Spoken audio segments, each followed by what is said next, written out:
Good morning, good afternoon, good evening, good night, wherever you are from. How's everybody doing? It is Saturday afternoon. It is time for the command post. Gentlemen, how are you two doing tonight? Not bad. I had a good match the other night with somebody online, and I won. Yes, Didn't I, yes, you Tony? changed Yes, history. You changed history the other yeah, night. changed So, history. Had a great time yesterday. Yes, you guys, as I put on Facebook, because I nearly missed the live stream yesterday because you guys have been mucking about with your clocks again. So we're only 4 hours behind for a couple of weeks, and then we catch up. So apart from that, yes, having a great time. What about you, Nate? Doing well. And of course, to everyone, happy Pi Day. No, it doesn't work over here. literally 2 seconds before I hit the go live button, Ruff's like, Okay. let's not do any of the pie stuff. Wouldn't you know it? Oh, yeah. But we are one day away from a very important day that I always memorialize every year that we'll talk about later in the show. Think about tomorrow's date and you think about that a little bit more, and I'll discuss it later. So if you get it in the chat, then hey, it's great. But overall, I'm doing great. As if you have been on the Command Post Facebook page, and if you're not on it, you should join it. But I posted earlier, I think it was earlier in the week, that I decided, no shock to anybody, that I kept on playing Roma Victrix, and now have finished the scenario. There was only five turns for the scenario, and that was fun. And so who knows? I might keep going back to it. I don't know. I am enjoying it. So same here, Christoph. It doesn't work. Pi Day. Sorry to interrupt, Nate, but it's an important thing to think about. Yes, it's only you guys. Ooh, yes, it is the Ides of March. I didn't want to Tony, say. how have you been, Tony? Crazy busy. 2 weekends ago, we went up to Traverse City with Karen. We just bowling season got over with. So me and Karen took the weekend, went up to Traverse City, and went to this awesome bookstore. Once I bought this, I'm like, Nate is gonna love this, and I couldn't wait till we actually got to this because I picked up this awesome volume. Ooh, Livy. Oh, Livy. This is the history of early Rome, and it's in a nice slipcase. Yeah. Yeah. See, I have the cheap, the cheap dollar store one. Yeah. And that is how much I paid for it. I don't know if you can see, it's a little tough, but I paid $40 for it. Okay.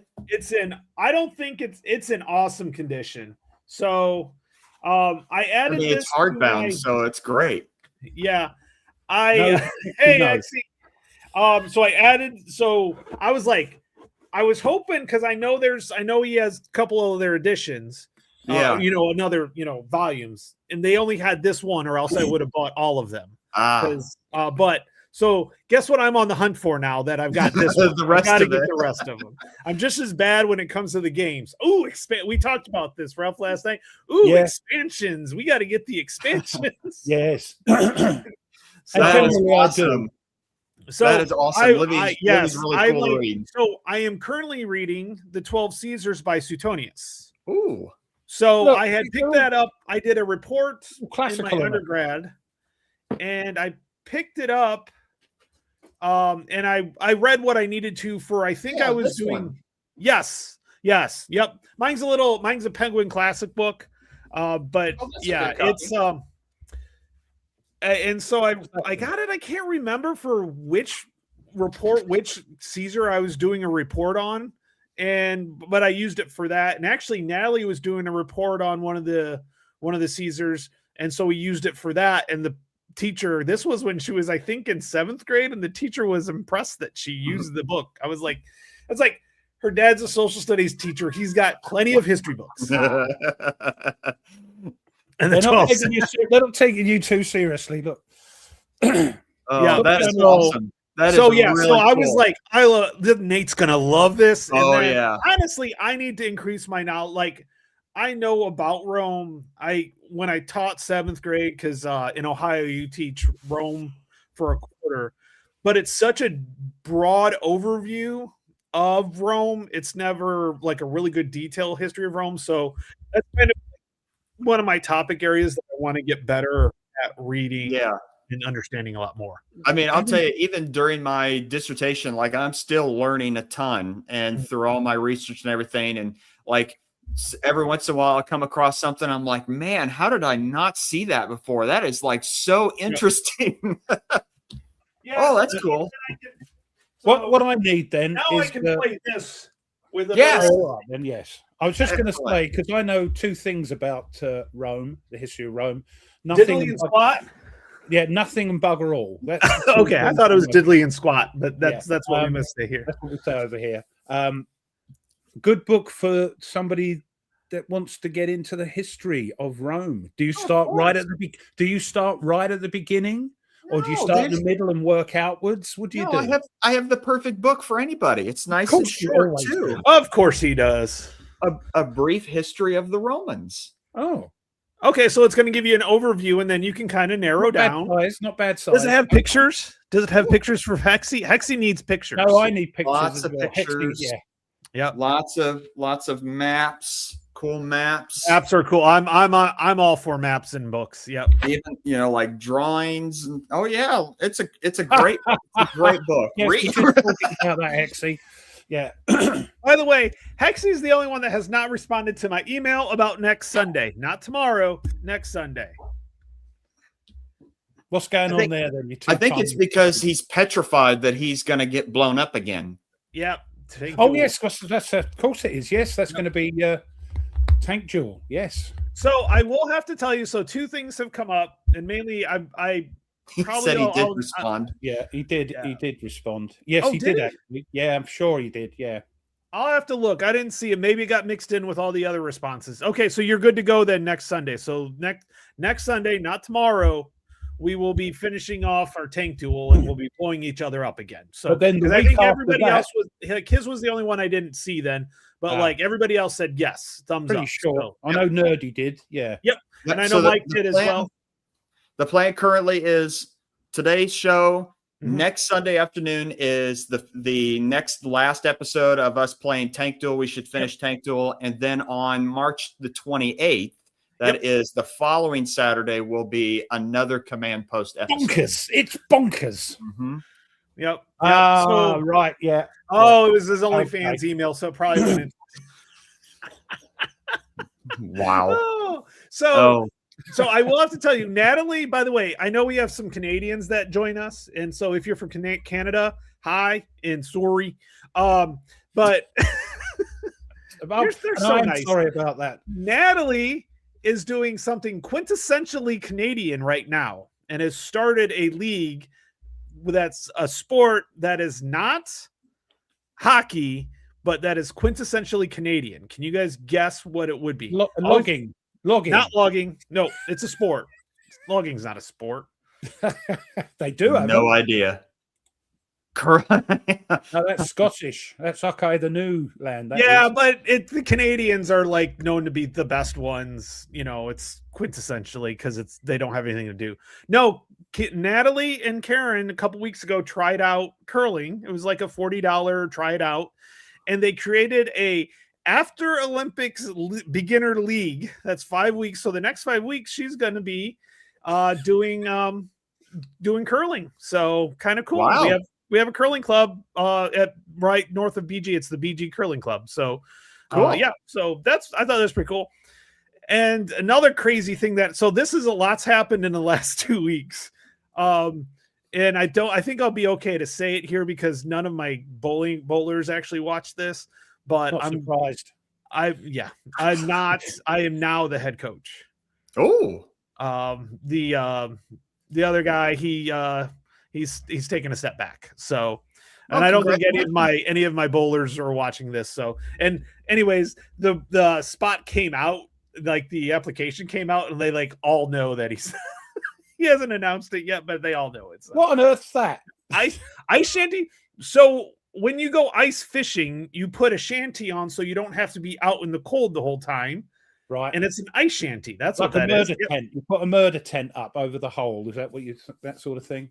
Yeah, I guess so. Did you say a murder tent?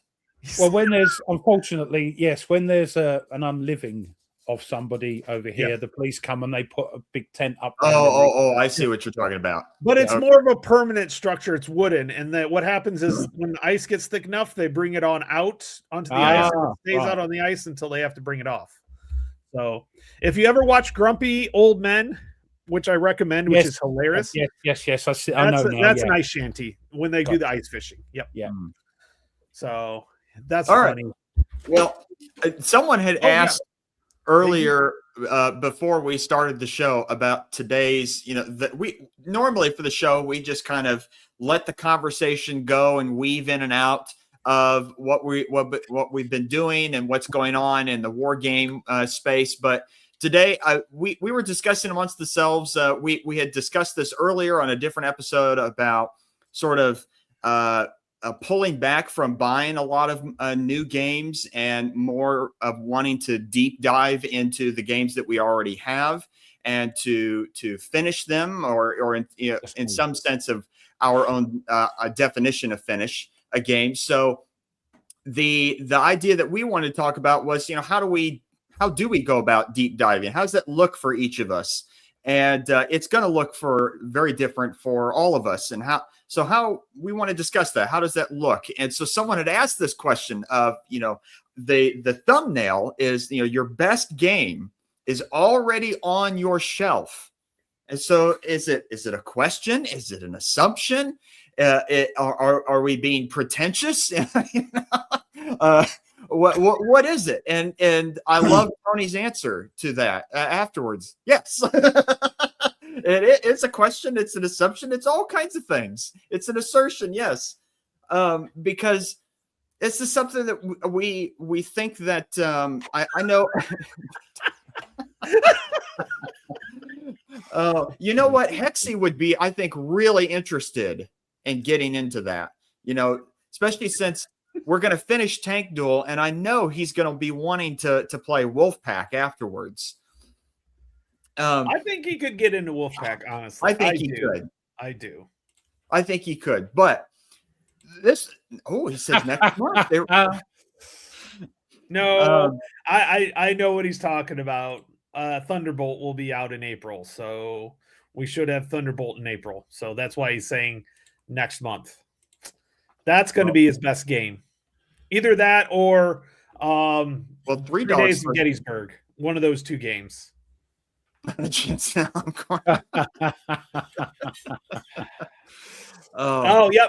3 Dog. Yep. T-Dog. Yep. That's what I thought. Yep. But we want to discuss at some point in the show, and I don't know when we'll get to that. But in terms of how does it look like to deep dive into our own games? I know we have discussed before that there is this constant pull from just the whole hobby as a whole, in terms of when a new game comes out, it seems like, a lot of people jump on it and people post pictures. They're excited about it.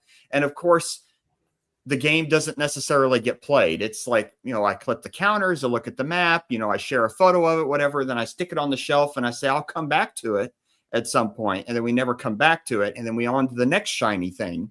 And so I can speak for myself, is that I've really gotten to a point where, I'm running out of shelf space. And no, that is not a thing. For a reason. Running out of shelf space does not exist. You have a whole floor. Yeah. You have plenty of shelf space. You just got to redefine what a shelf is. Right. That's true. But after a while of just buying new stuff, I mean, sure, the new stuff is cool, but like I bought it because I wanted to play it, and I don't ever seem to get to them. And I'm not a collector, I'm a player.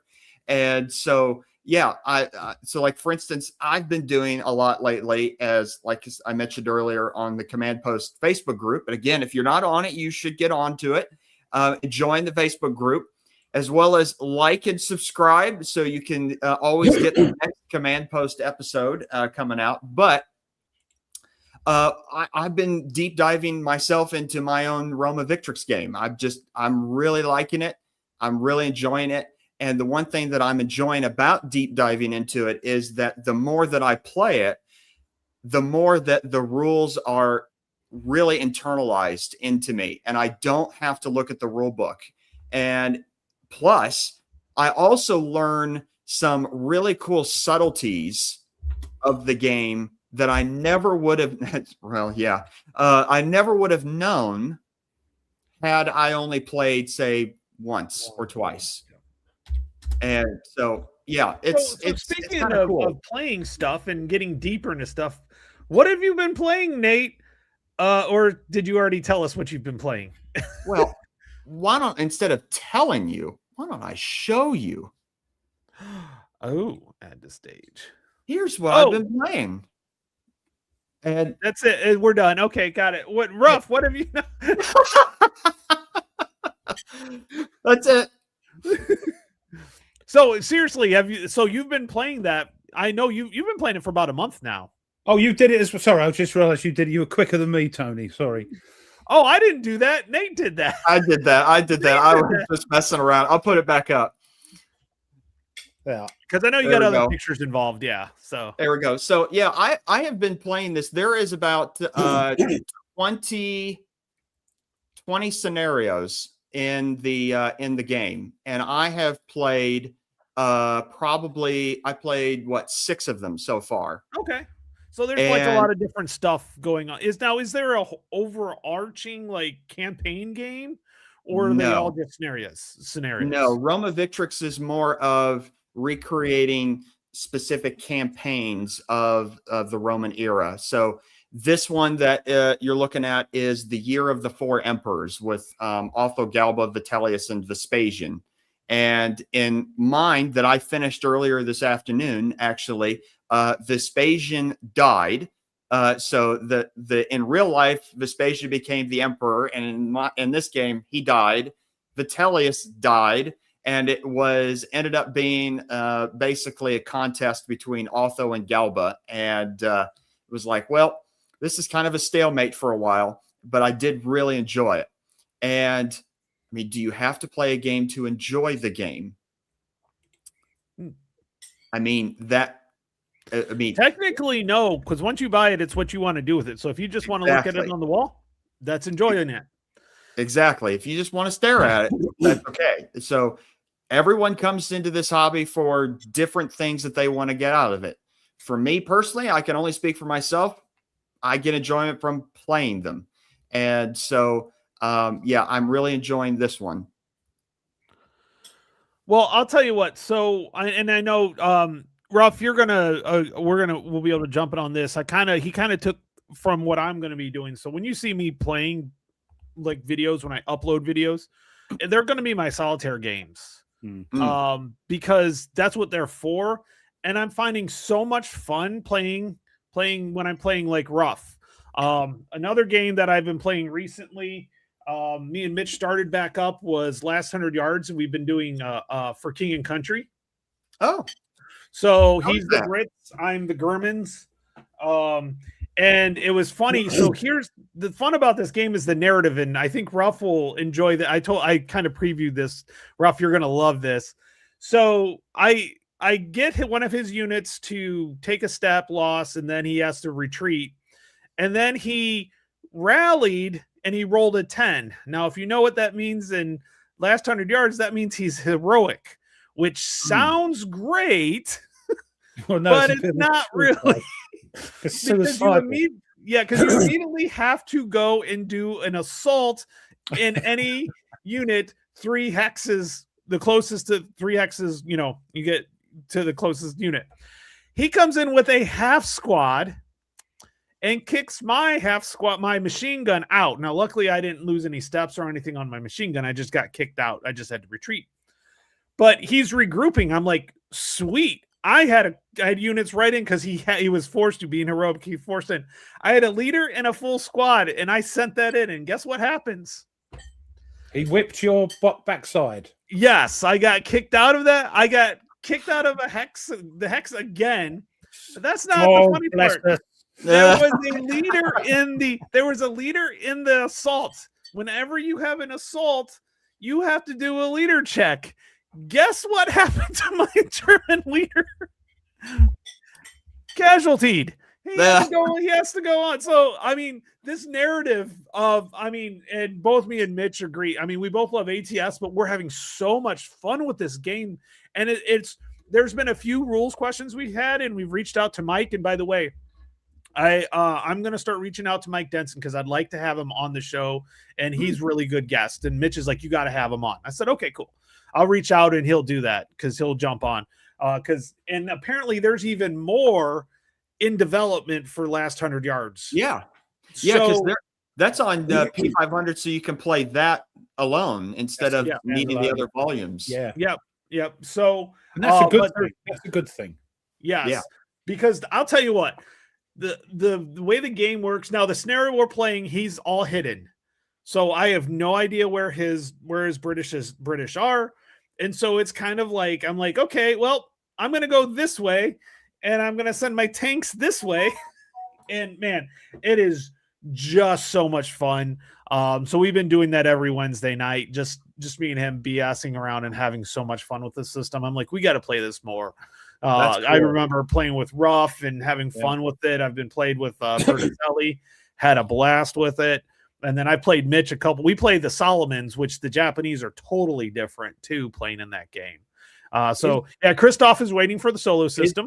Is there a solo system coming out? I think it's coming out. Let me pull up GMT's Great. website right now. Let's see. But so not only do I have that one, I have the original one, I have the Airborne, I have the mission pack, and I have the Russian. I've got them all. Yeah. Wow. Yeah. So it's one of those things, talking about digging deeper into games. I want to dig deeper into this because I have so much content for it. It's just awesome. Okay, so I don't see it yet on the P500. oh yeah, it may be in development still. Probably. It's probably been... and I'll be honest with you, there's Didn't Mike say he was working on it? Yep. Oh, okay. So and the funny thing is if you want a standalone game, you can get the because the Last 100 Yards itself, the original game, they have to keep reprinting it. It's on its third printing already. But if you like the Japanese, the Solomon Islands, that one's available, and that's a standalone game. Mm-hmm. So the Japanese is a standalone game. You don't need anything. But I do see awesome. That they do have they do have the special component pack for the King and Country, so you can play without having all the other games. But that's awesome that you're enjoying diving into that, and I'm sure the more that you're playing it, the easier it is to keep the rules in mind and to keep the flow going better. Yeah, we actually did pretty good with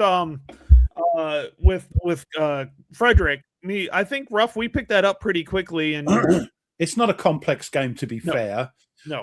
But it's we just got on with it. I had the rules by me, but I didn't look at it. We just look at like the winter phase because that's a little bit different. And we just got straight into it. That's cool. Commands and Colors number 7. Is that the big one? No. Now, Ruff. So we've been playing. We played Frederick, and then I played that. What else have you been playing, Ruff? What's kind of what? As you know, I was playing Tokyo Express, and like you, I think I'm going to, especially videoing. I haven't done many videos at the moment, but that's going to all change. Getting deep diving into Tokyo Express. And I think I'm going to play those for the channel, solo games, and do mano with you guys, which is more fun. Playing a 2-player or 3-player game is much more fun. Of course, playing it with other people. So I've got tons of them, but we can keep those for when we do our live streams and that. I didn't video Tokyo Express because even though I went through scenarios and playing it, I still wasn't confident enough to video it and get it mainly correct. So I've put that away now. Thoroughly enjoyed playing that. It's a fantastic game, but because it is very, there's lots of little things you've got to remember. And I wasn't going to video it, so I thought, what can I play next? Let's go from the sublime to the ridiculous. So the next thing, hopefully, on the channel is going to be. Oh, interesting. Because I had so much fun with the Hunters when we did it live as well, and also the Hunters videos, which were up a few years ago, are one of the most watched videos, over 10,000, 10, 12,000 views on it. So I thought, let's get back. Let's just clear the palette from Tokyo Express and play something a little bit easier, but has great narrative. So that's the next thing. And I'm thinking ahead. And weirdly, they're all, excuse me, I'm hay fever and crap. It's all very naval based. I may even try that next. No promises. Ruinslater. Yeah. Because Okay. because of Ruff, I went and bought a package of like really good paper so I could print out the new rules myself. Because he's done a phenomenal job with the rules. They're really good looking, full of color, full of pictures. The first one, unfortunately, that's what happens. I don't know why. Maybe DVG's development team. I don't know what it is, but the rules that come in the box, unless they update the rules in the new printings, you need to print off, and it's a pain in the bum. I know, because it's printer ink is the thing that costs money, but it's done now. So that might well be the next one on. And then I've got to think, yes, I've got tons of solo games I haven't played online or on the channel. So I've got plenty to keep me company, plenty of 2-player games. You know, Panzer Grenadier would be playing Kern's Town next. I'm going to get into the ACW. They're good. They're great fun. Oh, the other one that I've got set up is this. That is a good one. This, by the way, solo. What's his name? Ben Madison. This is the third game in the British trilogy. Mm-hmm. I have played the other two. I won at Mrs. Thatcher's War. That's brilliant. Fast with the lisp. Yeah. I have failed miserably at the Revolutionary War one. I've played it 3 times and I've lost miserably within the first couple of turns. So I'm hoping I've got this set up. And I'm probably going to play through some turns first, just because they're all procedural. So it's like you do this, then do this, and do this. So I'll go through and do a couple turns and then reset and then probably record. And there's not a whole lot of videos, but there was one guy that did it, and I can't remember his name, and I feel really bad because I did it. But then I also found another station, which is Grantos is the guy's name. Yes, he does. Scottish chap. Yes, he does full playthroughs. He doesn't care how long they are. He's just going to play them. And it's like they're with Grantos. Yeah. He just waffles on. It's like he's just sitting there and he's just talking away. Mm-hmm. So you can have he does like 26 videos on one thing, you know, because it's he just plays it. Now, Stuka Joe has done a playthrough of the Napoleonic Wars as well. He did the sample of turns on that. So it's the other Brit guy that did this. I think it's the Lancashire Gamer. Oh, doesn't ring a bell, that name. Yeah, you know him, Ruff, trust me. I just can't think of the right name right now. Mm-hmm. Yeah, it's a great game. I've played all 3 scenarios, and I remember when one time I played, there's an 1813 scenario. And there's 3 scenarios. Yeah. Yep. And it's right after the disastrous Russian campaign and Napoleon gets back to Europe and everything. And essentially you start playing it, and then you have to make a die roll for whether or not Napoleon will accept a deal, the Frankfurt Accord. And so I rolled it, and of course Napoleon agreed to it, and the game was over. I'm like, well, let's reset, start again. It's the Lonely Yorkshire Wargamer is the guy that did a whole playthrough from the whole campaign. He hasn't been doing many videos lately for a while, so yeah. I always worry when somebody stops doing videos for a while, I always worry that they're okay, because Yeah. you think, oh, what's happening? Hope everything's And I tickety-boo. think he's a vet too. I think he's a Yeah. vet. Nordic, yeah, they're lovely maps, but come on, la la la. I can't be doing that. The GBACW is the one, and the Blind chip Sword. pull one, the blind, Blind sword. Sword. Yeah. Will probably Well, actually, be enough. GBACW's chip pull as well. I can't wait for the simple rules to come out No, because it that actually looks fun. Yes, it looks like they actually simplified it. Unlike simple GBOH is not actually that much simpler.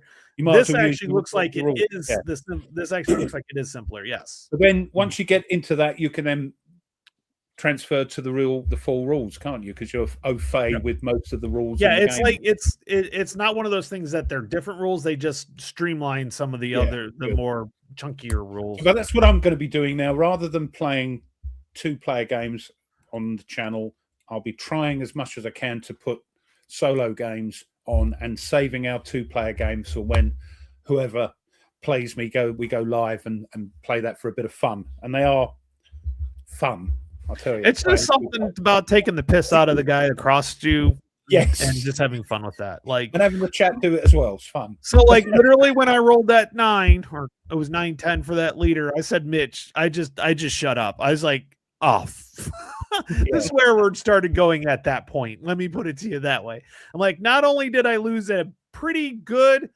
assault, my leader ended up getting kicked off. And luckily the leaders don't cause any casualty, time shifts, because you can they don't count as unit casualties, but they get off the board for 2 turns, and you are very limited on what you can do with that platoon until basically they're sending up a fresh replacement leader from the back.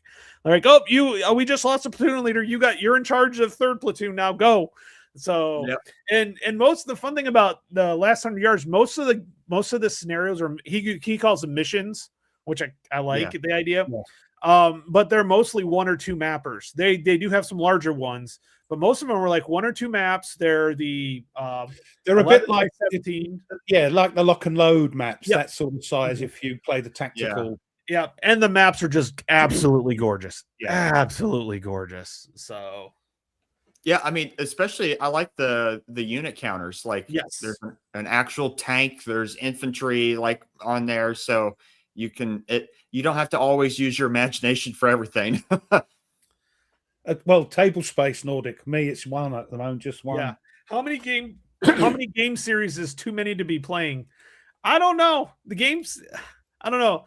I really think I'm starting to really lean into playing what I've got deeper, or expanding on what I already have, games I already have, with either more content that they come with. But even most of the time, even the games that we have that have expansions, you barely touch the content that's in there before all of a sudden they've got another one. Now, I wanted to get King and Country because of the Brits. That was cool. And then who's playing the Brits? Well, Mitch is playing the Brits. I'm not. What we usually do is we'll play this same scenario, except we'll flip sides. So when me and Mitch play, we play the same scenario twice, but we flip sides. So next time, once we finish this one, we'll play the same scenario, but we'll flip, and I'll be the Brits and he'll be the Germans. Yeah. And it's fun to watch how he does stuff, because I actually learn a lot from getting my ass kicked by him. Well, he's a designer. He's going to kick your bottom, isn't he? Yeah, and he's played tactical games a lot longer and more frequently than I have. And I made a big mistake. I lost half a platoon doing something. So but you won't do that mistake again, will you? You'll think twice now, won't you? No, and I should know, but the problem is I should have known better. This was something that a newbie does and makes the mistake, and I'm like, oh man.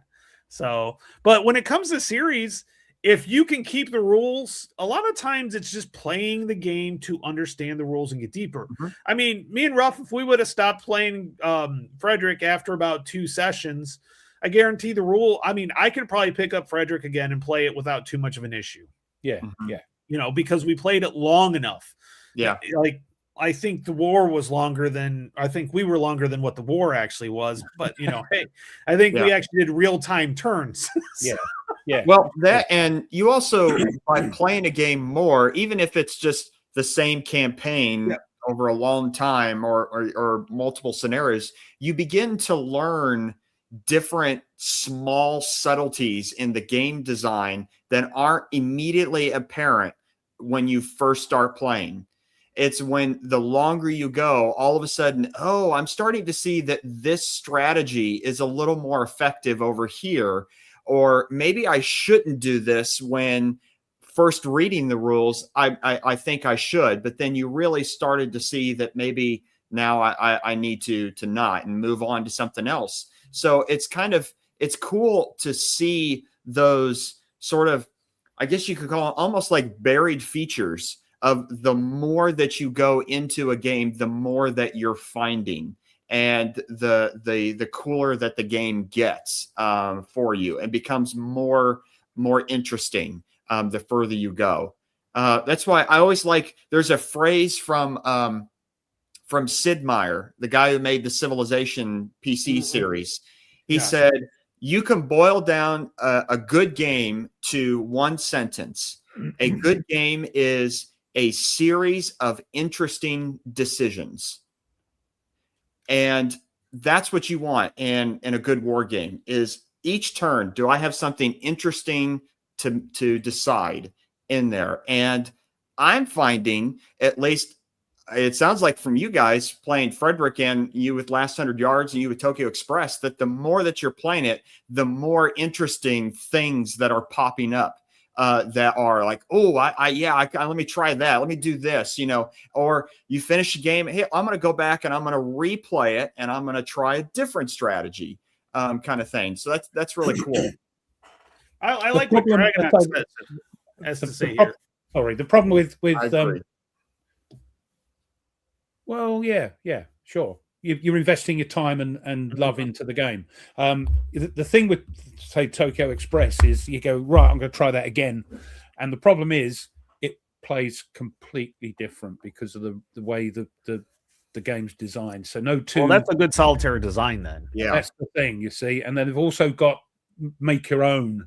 They've got ahistorical ones, or they've got things that could have happened, probably did, but you're looking down a little bit closer to it, so it never plays. You play the same scenario over and over, and it plays different every time because of the, oh, and this is very true. I mean, you're developing basically muscle memory, at learning to play a game.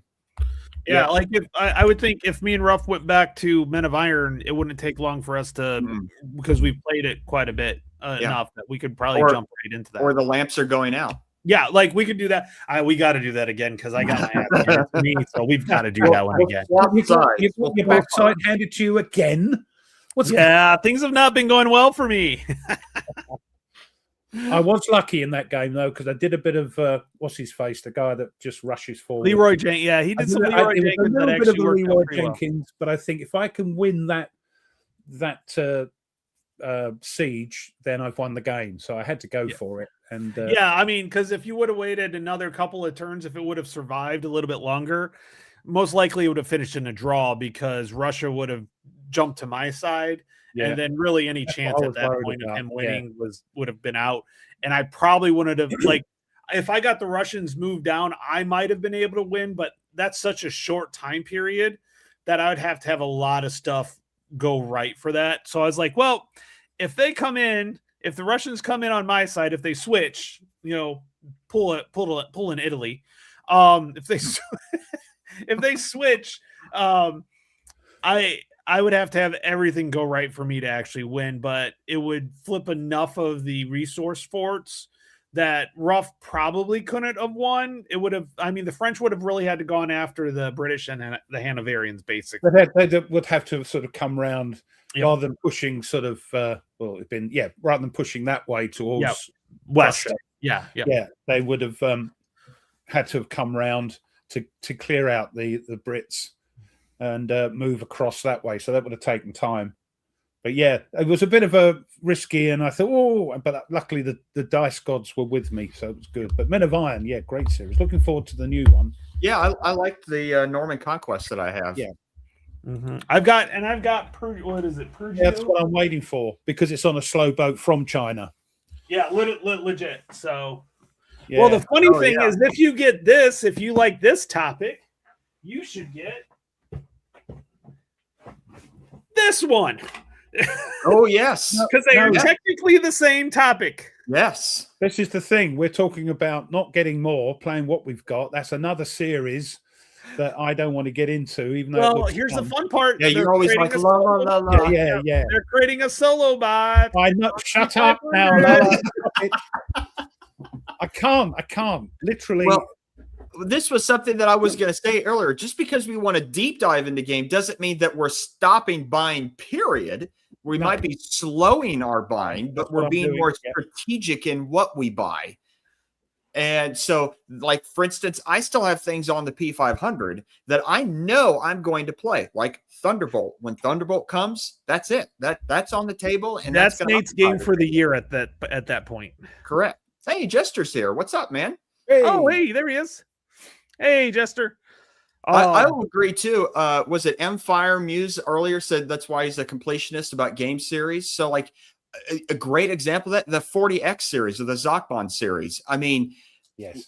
you learn one of those games and you have learned pretty much 75-80% of the rules across all the games. It's the same with Great Battles of History. They're not quite the same, but you know the gist of it. You know, you're rolling. Yeah, you just for have to. initiative. And what they should do is get there probably Ooh, is some fan probably made a list of, okay, if you know this game, so based off of this game, this is the standard rules nowadays. Here's the odd ones for these rules. You know what I mean? So, like, Yep. if you're playing like the Japan one, okay, here's something different. Here's what's out of that. So, yeah. Yep.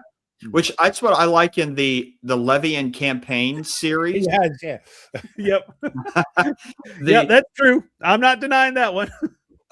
That's what I like in the Levian campaign series in the rule book. The first page is always rules differences from the previous games.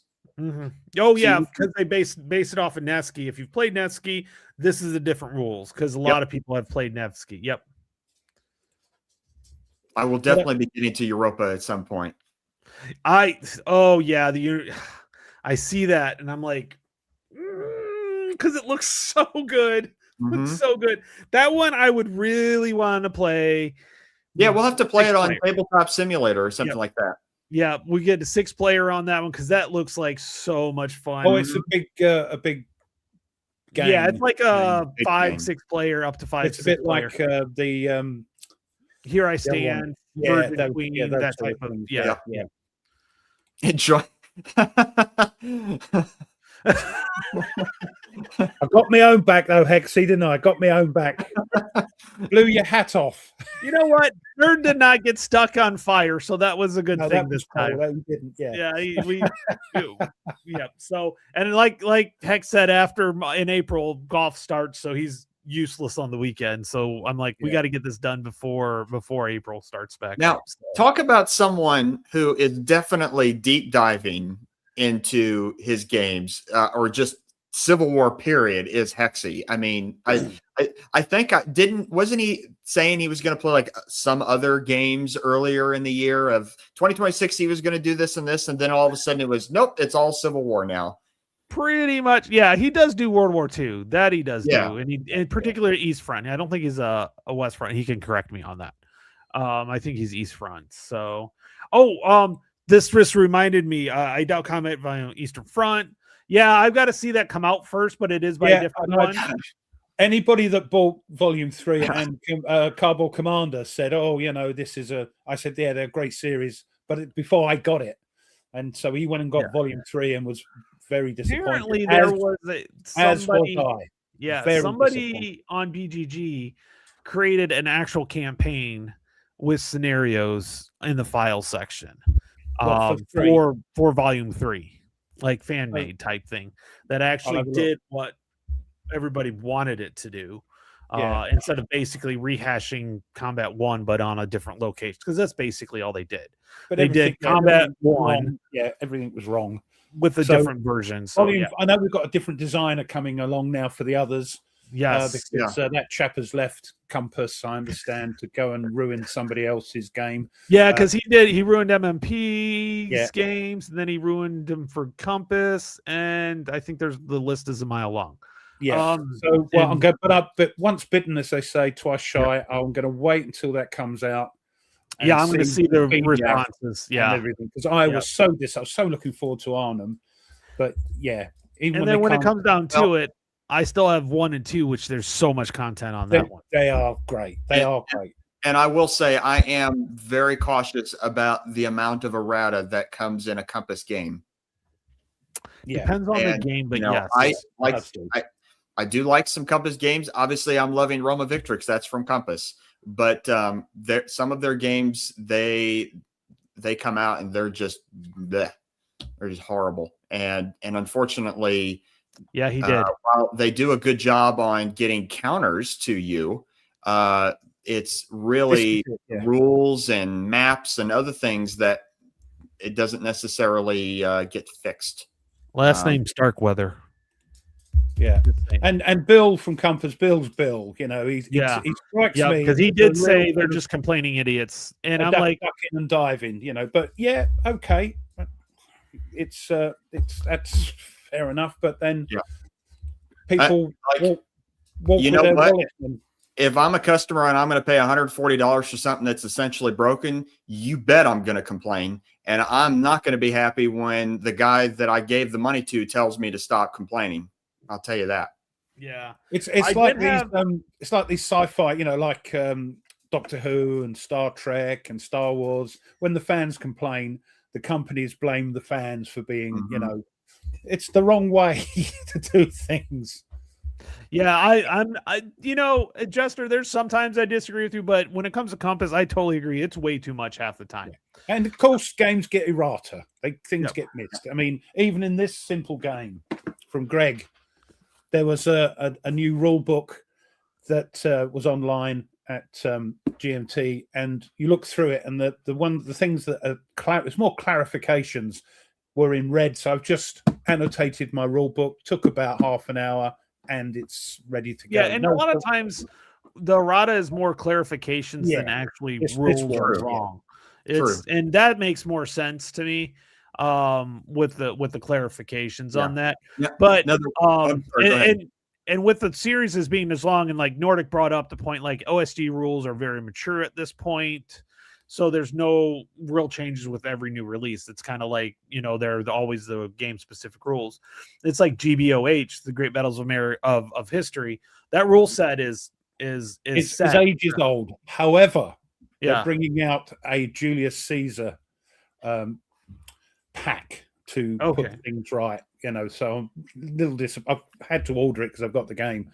So yeah, even a well established set of rules can mess up, and I suppose that's just, you know, being kind. It's just human, I suppose, but things happen.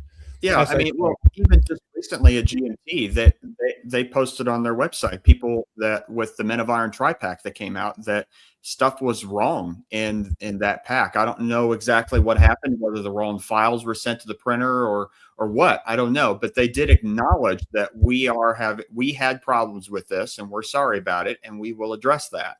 And so, like, the same thing happened with what was it, the Battle for Normandy, the big crikey, yes, the deluxe edition, and they had a bunch of counters that were wrong, and they printed them off and they sent them to everyone. And that was the right thing to do. Yeah, and with Panzer, the first the core box of Panzer, when I got it, they had printed the wrong thing on the other side. Great for when you're playing solo because it had the Soviet tank, turned it over, and it was the German tank. Sorry. Yeah, they sent out the correct ones, and I got them in the post and everything. So I've got a separate set as well. So yes, great. Well, congratulations on that, Jester. We'll be looking for that. Yeah, definitely. I'll be looking forward to that.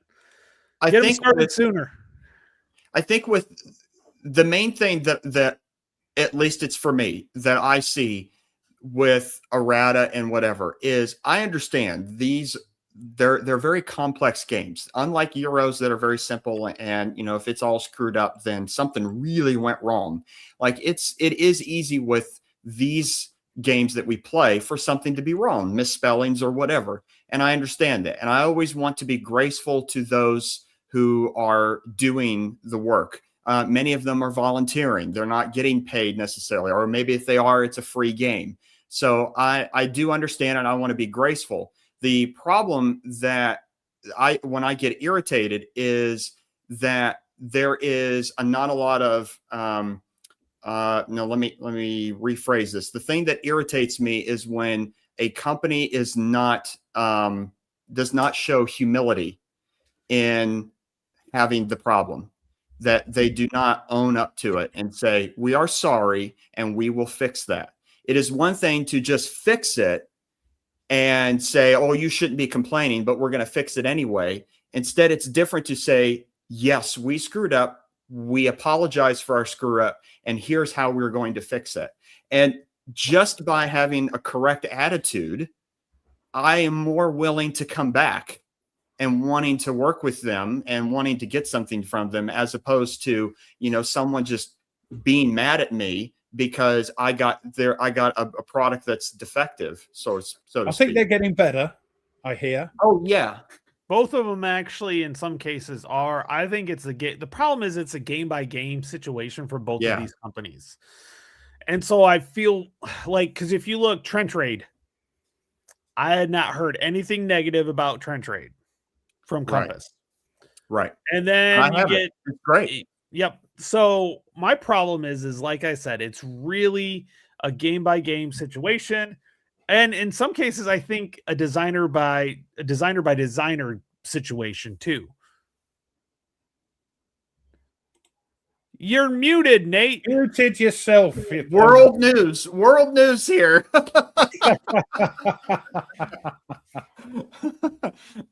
Oh, I do agree, Ken. Compass has come a long way. I'm not saying that they're still back in the dark ages, so to speak. But from what Compass Cardboard Commander sort of went on to their live show, and people were talking about Combat 4, and he was just being very sort of abrasive. No, well, maybe Bill's Bill, but it's I think he was being very sort of protective of rather than coming out saying okay. Problem is, you say okay, then everybody expects a new game, don't they? But sure. I don't know. I wouldn't want to have a game company, I'll tell you that. A war game company, especially. Sure. I think a lot of things can go. You can go a long way with people because when you just say, "I'm sorry," and I messed up, and people have a lot of grace, and people are willing to, give you a second chance. And but you just gotta do it. You gotta lower your pride, a lot of courage and humility and honor to say you're sorry, no matter where you are and whatever walk of life you are, being in power, being an employee, being whatever.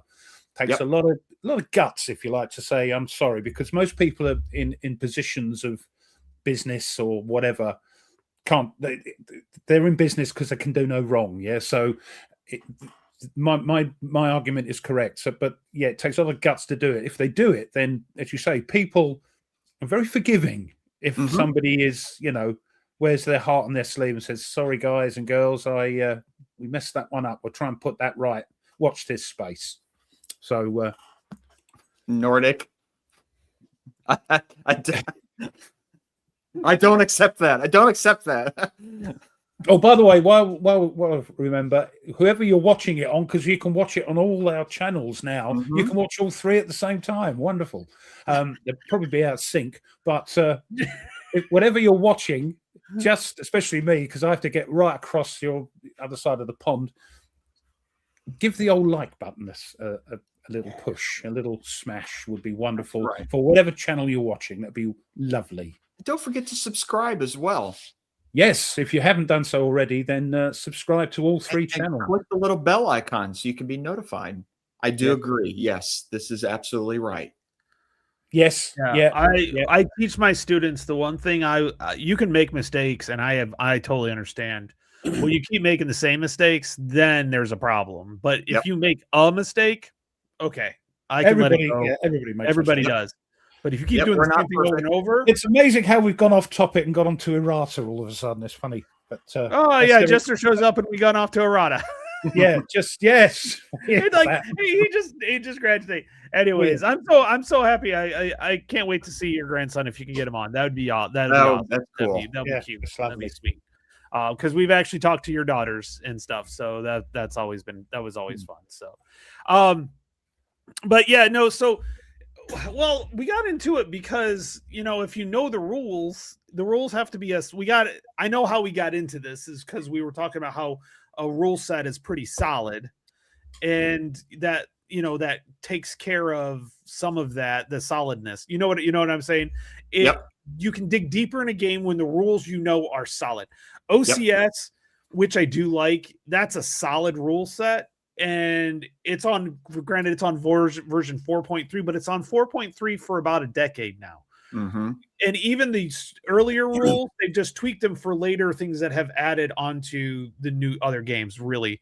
And I really did enjoy that one. I have to play with multiple against somebody else. It's almost too much. I go, you go, and you're sitting around for like an hour and a half while they all move their chips. Yes, that's I great. like games that are a little bit more interactive. I mean, they even made ASL more interactive. But if you get some of the huge scenarios, you're sitting there going, okay, are you going to move into any of my fire zones? I do have to stay here. I can't go get lunch while you're doing this, but yeah. And then I think once I saw on a stream that there was some convention that Ardwolf went to where they spent like 2 hours setting up the game, and then someone does their turn and basically he goes off and can go to lunch and whatever, or take a nap for half an hour and come back and it's his turn again. Like those turns take so long. Yeah. And that's OCS because there's no like opportunity. I'm trying. I am trying with BCS. I started playing Aircourt and I'm still struggling with that because it is such a different terminology than what we're used to as war gamers, and totally different firing mechanisms, different combat. So I'm trying. I was trying to have Mitch teach me, but then we went on the last 100 yards and we're having way too much fun to even forget that one because it's too much fun. BCS is completely different than any other game system. I like the idea behind it. There's some really cool stuff. Yes. Yeah, that's what I'm saying. Problem is I'm ingrained with a lot of the stuff that I've already know. And so, yeah. Oh, so his first game was a BCS. Didn't have an issue. Yeah, no kidding. Because it was the first time. He probably started playing other stuff. It's like red AV, limited AV. I mean, there's just some different terms. So I think Nordic got rid of it by accident, or at least he regrets getting rid of it because now it's Brazen Chariots is, I guess, really hard to find. Yeah, I sold mine for way too cheap. It's the old line that you pay too much for one thing, but then somebody believes they sold it for too little. When you buy a house, the buyer thinks they bought too much, but the seller thinks they sold too low. It's that type of thing. I didn't realize it was in such demand when I did sell it, but I'm kind of okay with that. It's like having a copy of Case Blue, OCS Case Blue. You can just sell it for like triple its cost. Yeah. So, let's see here. The 40X, I like it. Nate, you were talking about that system. Did you play any of that? You played? Yeah, I have them all, except Ukraine. That I'm waiting for the P500 on that one. Yeah, because I think Jester, you and Cardboard Commander were talking about this, and I mean, right now my favorite is North Africa, just because I love the North African theater. So, plus it has a mounted map. Yes, the only one that has a lot of them now are coming with the mounted maps, which is nice. So, what about you guys? I've played Normandy 44 a couple times. I actually played with Jester. I think that's all they've actually played, but I have a lot of them. I want to get Holland 44 out. So I do have Salerno, and I do have, what's the big one that's the East Front one? Stalingrad 42. Stalingrad 40. I have that one with I do have the expansion for that as well, I think. So yeah, Hexy is not a fan by any means of the 40X system. Ardennes 44 specifically. Yes. Now, I have heard some things about that game too. So like Kev's not a big fan of it either. Yeah. And I think, I don't know, because I don't know. I haven't played it, so I don't have a. That was the only one apart from Italy, I didn't get Italy because again, I'm trying to cut down. I cancelled Ardennes as well because I've got a load of them that I've faffed around with. But I need now, if I've got enough, I think, and I can get the others at a later date if I want. Yeah. But I need to get into what I've got here, which is what we're talking about, you know. Yep. That's why I've cancelled a lot of P500s. Which Wise Guy History had just finished up a playthrough of Italy 44, and I watched the review today. And it's an interesting game. I mean, it's the Italian campaign. It's very grindy, and that's just the nature of it. But it's a neat game for sure. Yeah, they're all neat games. It's just I think another one sitting on the shelf. I've got plenty doing that. I need to get them off the shelf and out. So less is more for me, I think. Unfortunately, finally come around to that way of thinking. Again, space is a big push. Although you're cleaning that room out, from what I hear. Well, we're still trying. It's better than it was.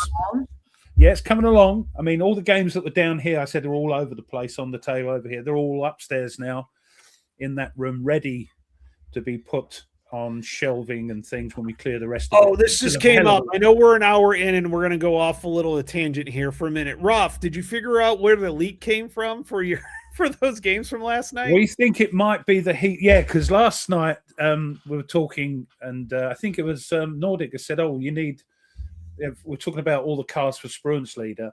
And he said, you got those card boxes. And I pulled one out. I said, I've got them. And then I looked at the other end of it. It was black with damp. Oh, no. Whatever. So I think, oh, my God. But it was this shelf right down the bottom here, which looks a bit of a mess because we pulled it out. And it looks like we've got a leak. It's only sort of there, up to there. So my Shadows of Brimstone boxes are mullered at the back with damp and rot and whatever. But it looks like it might be a sort of heater leak somewhere just here. These, thankfully, everything else is okay. And back there as well. So just this isolated part here. Anything that was touching the wall. So those card boxes are long, so they're pushed up against the wall. And these Shadows boxes are big, so they were pushed up against the wall. They got damp on them. And yeah. You've cleaned them off, right? You cleaned it off, right? Yeah, well, we're going to get it done. Take that. Gainer's sort of bleached it or whatever, sort of to get rid of it. But if it's a leak, that's got to be sorted. Yeah, I know. Yeah, things happen. Ooh, terrible. Things happen, but luckily it didn't go. It didn't go all the way up, yeah. No, or over there. So it's very isolated. So that sounds like in our basements when we get floods in our basements. We always, because all of us war gamers that have basements pretty much all have all our war games in the basement. Oh, gold. Myself included. And so I actually have two sump pumps. One's a battery backup. So if the power goes out, because one time the power went out and the backup battery one went dead and I didn't know it had gone dead. So every 2 hours I'm reaching in, and we had no power for like, I'd say 18 hours, and it had rained.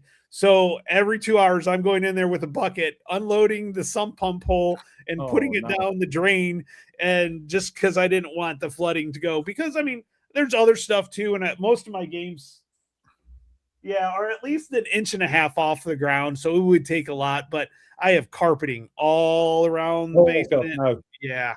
So the problem is you don't know. I mean, I didn't know that was there. If I hadn't been asked about the card boxes, I still wouldn't know that was there. So luckily we found it. It's probably been going for a while. A tarantula crawl out of. Where are you at, Dragon? Is he in, tarantula. I think he's in Cyprus. Cyprus, yes. Oh, that would be. Yep, that would make sense. That would make sense. I'm like, that sounds. Yeah, no, that's okay. I Yeah. have no problem with house Yeah. spiders.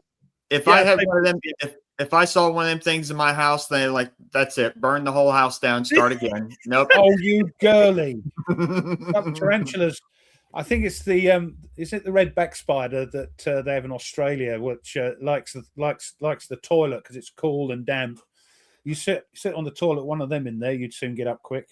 Oh. They're quite nasty, but tarantulas are fine. A real tarantula, they look horrible. Yeah, but they look horrible, but they're actually quite gentle. Yeah. Yeah. So, Ruff, tell us What happened today. Oh, right. Actually, in On- histoire. On Pi Day. Stop it. It doesn't work over here. It's 14th of March, not the Proper 3rd. way here. As I say, we used to do that. We don't anymore. For some, I don't know why it changed. Maybe we thought Americans. Actually, not a lot has happened. Really, this is going to be over in about 2 minutes, really, because it's that nothing's happened. No, not even aircraft stuff happened today for some reason. Wow. But here we go, 14th of March, or as you say, March the 14th, where you get your 3.14 from. 1757. British Admiral John Bung, I think you pronounce it, was court-martialed and executed by firing squad on board HMS Monarch at Plymouth for failing to do his utmost to relieve Minorca from the French fleet following the Battle of Minorca. In practice, his ships badly needed repair, and he was relieved of his command before he could see to his ships or secure the extra force he required. So, made an example of, poor old sod. 1780, American Revolutionary War, Spanish forces capture Fort Charlotte in, now, this is spelled M-O-B-I-L-E, and the proper way to pronounce that is mobile. But you guys, for some reason, call it Mobile. Mobile, Alabama. Yeah, and it's spelled Lincolnshire, not Lincolnshire. Well, it's Lincolnshire. Shire. There's an E on mobile. That's why it's if it was mobile, like the petrol stations, mobile. Yeah, I can understand. Anyway, that's another story. Actually, you're not far off on that, because if I remember right, Mobile's got some oil, if I remember right, and that's where it came from. But I could be wrong. Yeah. But anyway, I'm going to get lambasted in the comments for that. I as well, because I say you pronounce all your words wrong. Spanish forces captured Fort Charlotte in Mobile in Alabama, the last British frontier post capable of threatening New Orleans. So there we go. 1889, we whiz forward to the German Ferdinand von Zeppelin patents his navigable balloon. We all know what they are, the old Zeppelin airships. Big dirigible. Dirigible, yes. Even. 1916, the Battle of Verdun. German attack captures Côte 265, which I understand is a hill at the west end of Morholm. That's the hill, I think. So, but the French 75th Infantry Brigade manages to hold Côte 295 rather at the east end. So that thing went on for ages, didn't it? That battle. Not that I'm an expert on World War One. 1945, though, the 617 Dambuster Squadron of the RAF dropped the heaviest bomb of the war, the 22,000-pound Grand Slam, on the Bielefeld Railway Viaduct in Germany. Although known officially as the bomb, medium capacity, 22,000 pounds, it was nicknamed by everybody else as the 10-ton Tess. The bomb was designed by Barnes Wallis, who also designed the earlier bouncing bomb, and Bielefeld is now twinned with many European towns, ironically, including Enniskillen in Northern Ireland and Rochdale in Lancashire. And finally, 1951, Korean War, United Nations troops recapture Seoul for the second time. And that's it, folks. That's all, folks, as they used to say on the cartoons. Well, I'm going to take the opportunity because tomorrow is the Ides of March, 15th of March, March 15th, that important day. It is, I'm sure people can guess it Yeah, easily. infamy. They've all got it infamy. Yes. Yes. Yeah, everyone can guess it in the chat. And by the way, Sark, I saw your email and I flipped out on the inside. So he sent a picture of a car that had a tarantula over the door or in the door when you put your hand in to grab the door. Yeah. It would make me jump, but I wouldn't, go around screaming and, lifting my skirt. I'd set the car on fire and walk away. Just kidding. No, because I'm sure people could put in the chat of what I'm referring to for the Ides of March. Yes, the murder of Julius Caesar. Of course, if you want a good book on the murder of Julius Caesar, the assassination of Julius Caesar, then of course there's a great book called The Death of Caesar from Barry Strauss. What did they put? He was stabbed by a few people. Yeah, he was stabbed. Look, there's wait a minute. There we go. See, we got the picture section in the middle too. Yeah, that's cool. See? I mean, they're all in black and white, but hey, it was. Why was he assassinated? Tell people that don't know, including me. Well, I do know, but go on. Well, yeah. I mean, the main thing is that Caesar became dictator for life after winning a civil war, and there was a faction within the Roman Senate that wanted to get rid of him in hopes of restoring the old aristocratic order or republican system, and they thought by assassinating him that we could then return everything back, and instead it didn't. It backfired.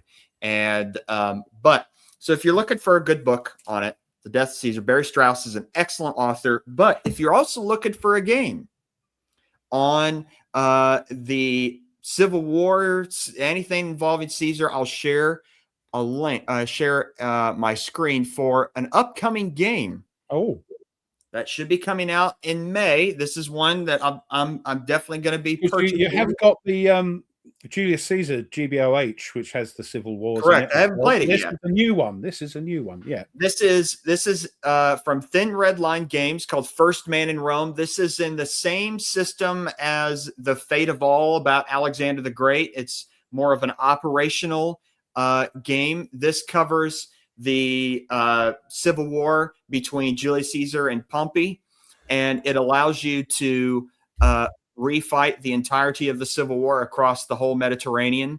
And what else is included in the game is, I'll scroll down here, is you can then march and move your armies around and build armies and do politics and things like that. But then you can also fight the battles on a sort of GBOH kind of like battle system. And so I'm looking forward to this a lot. Is it in the same sort of price range as Thin Blue Line Games? Yes, they're quite expensive, aren't they? They're a very small company.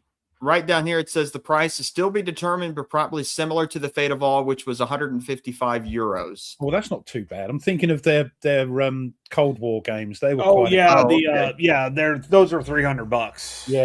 Yeah. Oh, that's not too well. It's still a lot, isn't it? But it's not. It's still a lot. Yeah.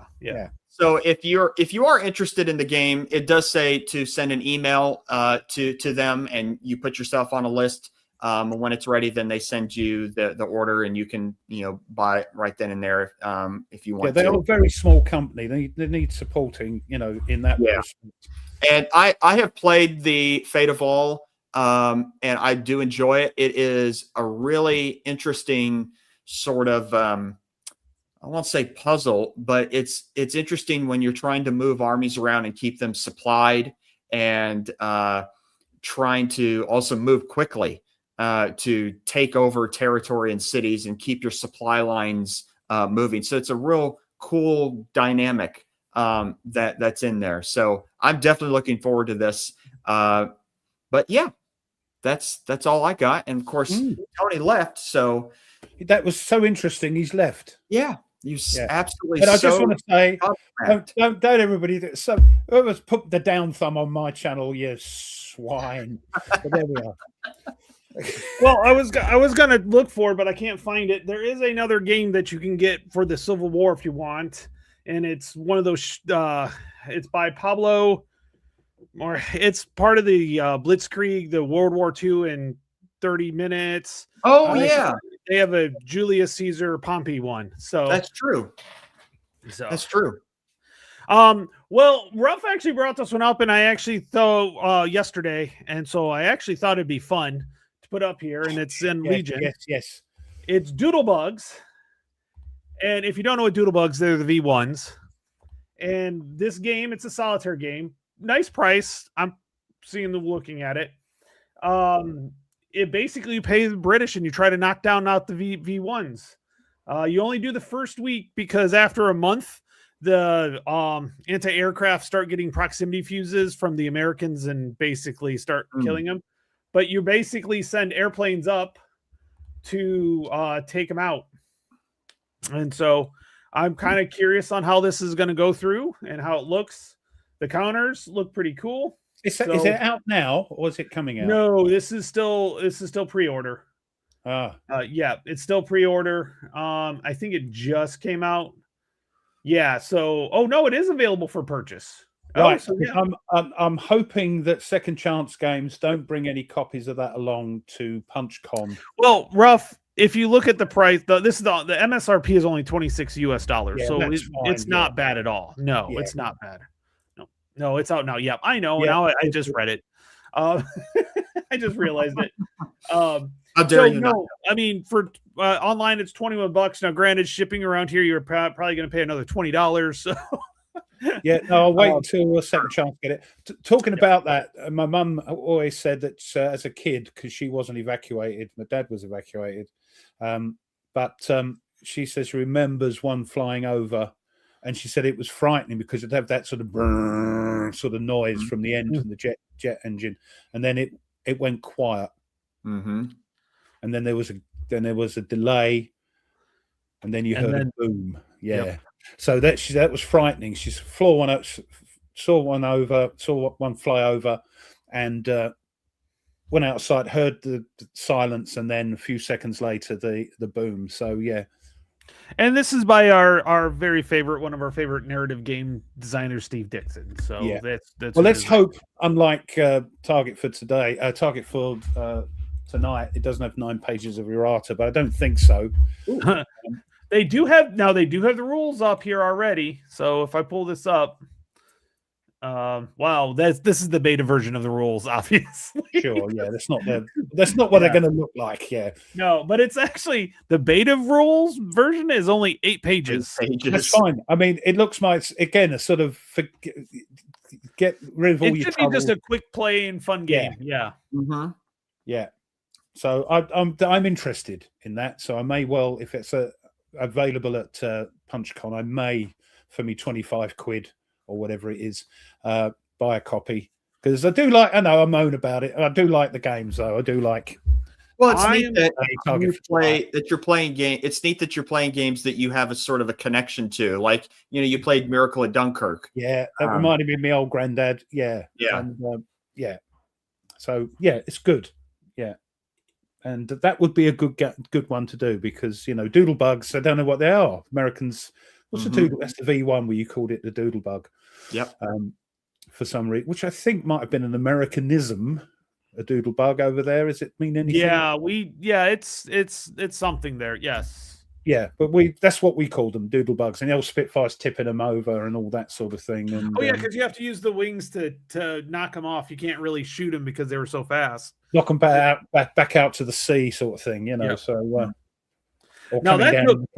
that took talent for a Spitfire to do. Problem was you have to do it just right, because they're going to be flying by you, and you have to you have to catch them up first, and then get into position, and then decide. We're talking about airplanes, and all of a sudden, we're talking about airplanes, and Thomas shows up. Yeah, we're talking about Doodlebugs and things. Yeah. Doodlebugs and the Spitfires. Cute name for a flying bomb. Yeah, right. Yeah. Just why we picked that name. I Well, don't they know. talked about Coy was saying the silence was the killer. That reminds me of a game that I can't wait to come out, which is about Because the Night that's the Witches. point. You could hear the engine. You might not see the thing. You could hear it, and Yeah. then it went silent, and you didn't know where it was coming down. That was Mhm. the thing, So Yep. Yeah. So there's a game called Night Witches coming out, which is on the East Front, the female Soviet pilots would fly old biplanes. Oh yeah. And at night, and when they would come in to attack the Germans, they would cut the engines off, and all you hear was the Right, whistling. And so it's the silent, it's that whistling, that silent Yeah. whistling that. So I know that's coming out, and I can't wait to see that because I think that'll be a Who's blast. doing that one? I know one of our favorite persons. I say it tongue in cheek, but Liz, she's one of the designers on it. I don't know who's got it put out, but I know it's going to be great either way because I'll have to take a look at it. She's doing a lot with David Thompson as well, though, isn't she? I think that's who she's teaming up with. Right. Yeah, so which means it'll be good. I have yet to find something from David Thompson that is bad. So I do not have this book, but I have watched interviews with him, and I'm sure it is as amazing as all of his other books. Anything from him is awesome. So yes, Jester, I get that. were they using typhoons for? I think they've not that I'm an expert on doodlebugs, but yeah, all they had when they started coming over was the Spitfire and then the Typhoon, possibly because it was faster. Interesting. I'm going to look at the counters real quick and see. They have Spitfires, Mosquitoes, Mustangs, Tempests, Thunderbolts. So go ahead. Anything that went faster than the Doodlebug, yeah, than the V1. I will say I've always been fascinated by the British Mosquito fighter. Oh, fantastic plane! Fantastic. Wooden plane. There was as far as I know, and Thomas better put me right if I'm wrong. There was an axe in the cockpit that they could chop themselves out if they got into trouble because it was a wooden plane.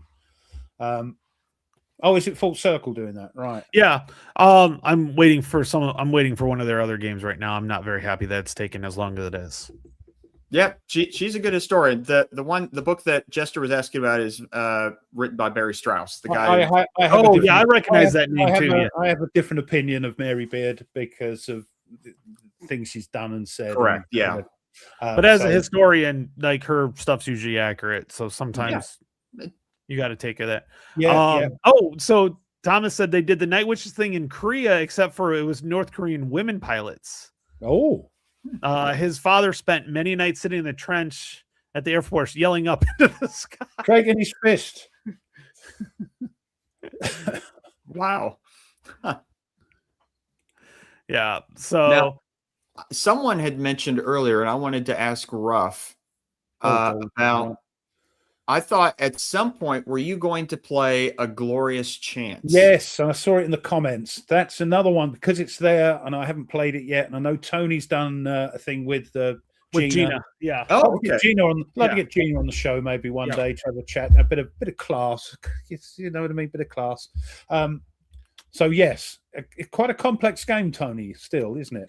It is. Once you do it a couple times, it makes getting it. Once you get through a couple of sequences, you've got it. But yeah, getting that sequence down is So it's on the list. So as well as the English Civil War, I've got tons that I want to play. This is it.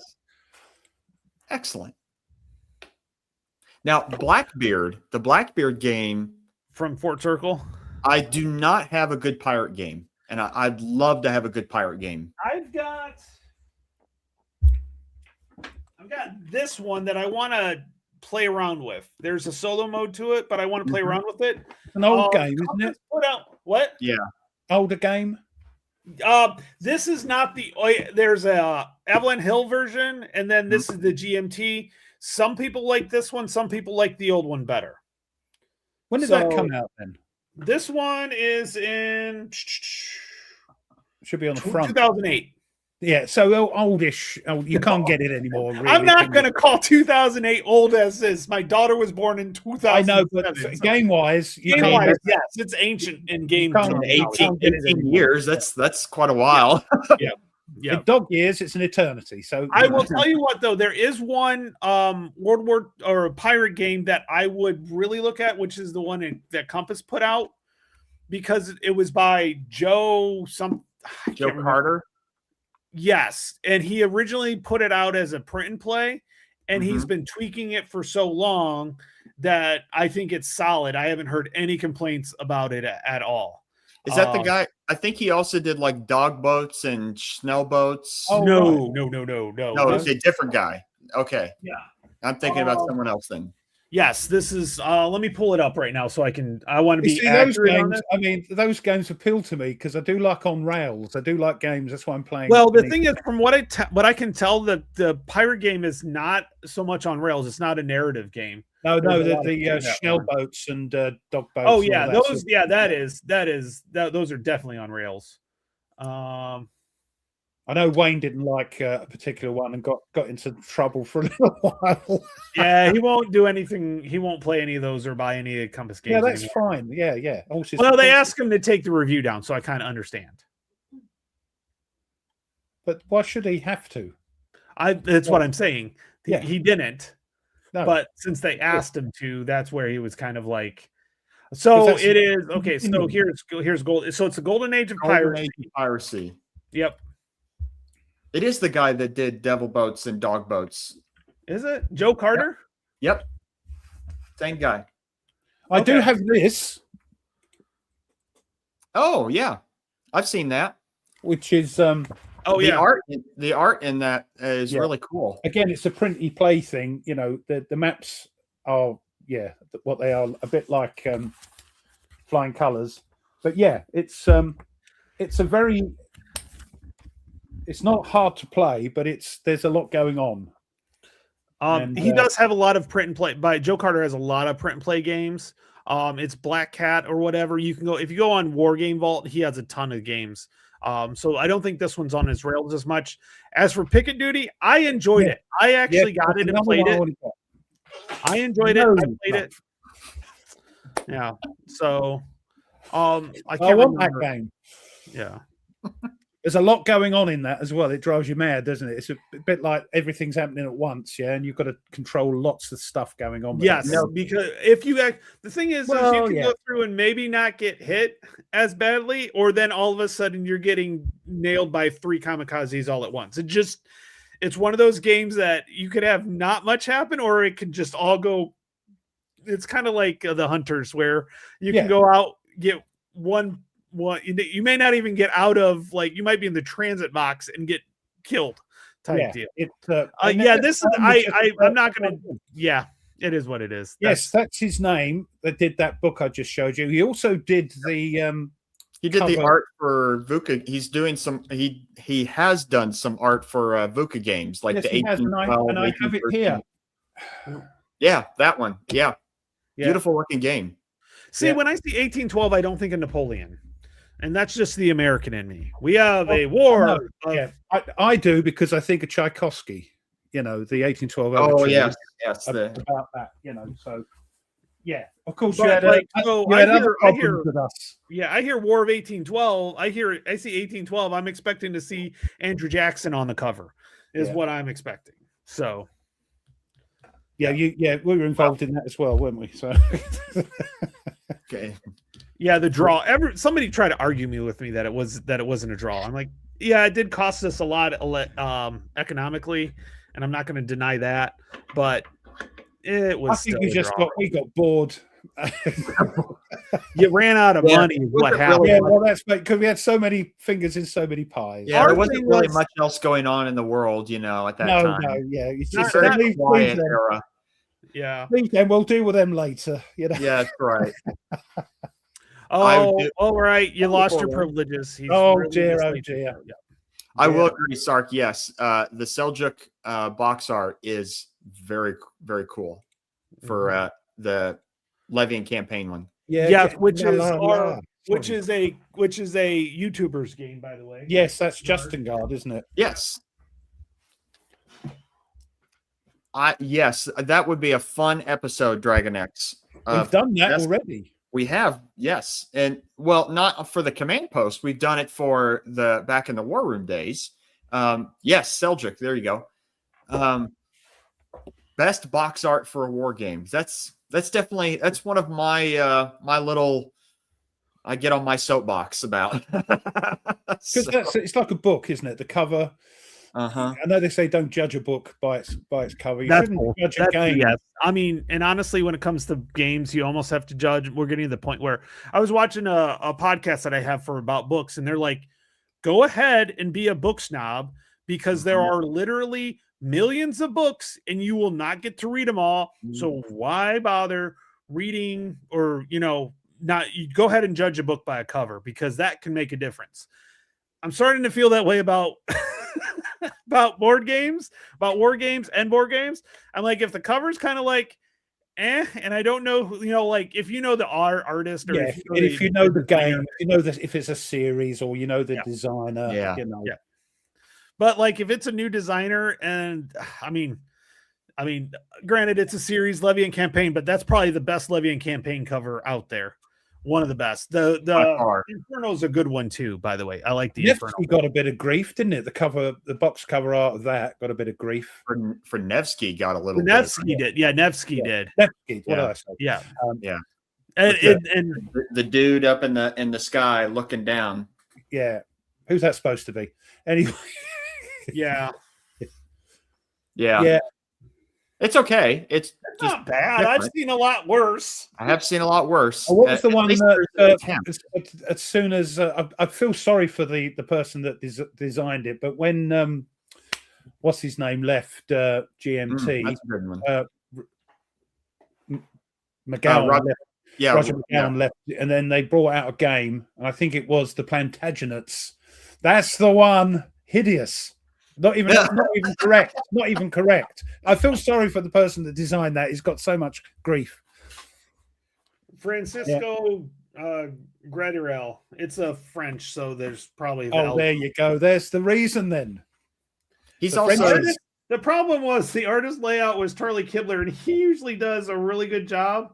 Charlie Kibler does. Matthew Wallhead is the cover Arts of the War cards and age sheet. I feel bad for him.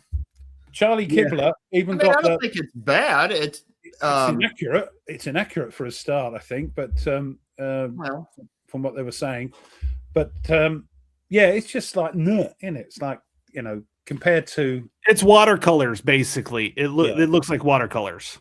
Yeah. That's the best way I can describe it. Charlie Kibler got the I think he might have written to me about it when I did the Malta Besieged game. He designed the map, and round the map they've got a little black and white chevron, not chevron, like little black and white things. He didn't want that on the map. He thought it looked naff, but they did it anyway. So maybe artists don't have the final say. That game. That is a very cool cover. Yes. Jester was pointing this out. Move it over to your left a bit because you've got your that's my left, your left. Because you've got your Tony's thingy obscuring it. Yeah, it's cool. That and Norman Conquest. Yes. Yeah, that doesn't surprise me because I know the designer and they've been railing on the covers of boxes for years. So God bless him. I will say I do agree with Ed. VUCA's especially their box art. I mean, when I saw the box art for Traces of Victory, I immediately said I want to get that game. It looked cool. And it's very, very Art Deco-y looking 1930s, 40s stuff. Really great looking stuff. Yep. As well as the for their, even though I'm not a block gamer, it's a BBG. Oh dear. That Overlord game, that box cover, man, I was tempted. I was like, that looks really cool, but not a block gamer. No, I'm not. Just because you can't play them solo, Right. if it's a proper block game, commands and Yeah, colors, if it's commands colors isn't because you can see it, but like Yeah, if it's one of those and- ones where it's yeah. got hidden information, yeah. and Yeah. the Jerry White games, they have wooden counters. That's what I Yeah. call them. They're not. They're not They're really like, yeah. They're not Of- blocks. Yeah. Really, Jester, you had to bring Nobody's that heard of up. one. Nobody's heard of that game. I Sorry. should ban you for this one. At least even put you on timeout. So, yeah, the Black Swan. That's Well, true. here's the nice thing about those boxes. They're freaking huge. You Mhm. can do a lot with that because they're the same size as the old school tactical. They're like they don't fit in the Calyx's sections. They're too tall. Yeah. And so yeah. But VUCA always their games have always been phenomenally like their components and art has always been good from the beginning. Yes. Apart from the nibs on the The side nibs instead of they the corner. they improved those. They're a lot better. no, that's fine. And according to Mo and Kev, they're too shiny and they slip off. You can't. They slip, yeah. There's too much gloss on them, so they Stupid. slip right off. But no, I'm joking, of course. But Yeah. they're great quantity. And No, Mo- they literally do slip off. They don't stack Yeah. very well. So, I think maybe because they tend to republish games from older designs, so they update them, and they use a lot of the Japanese designer.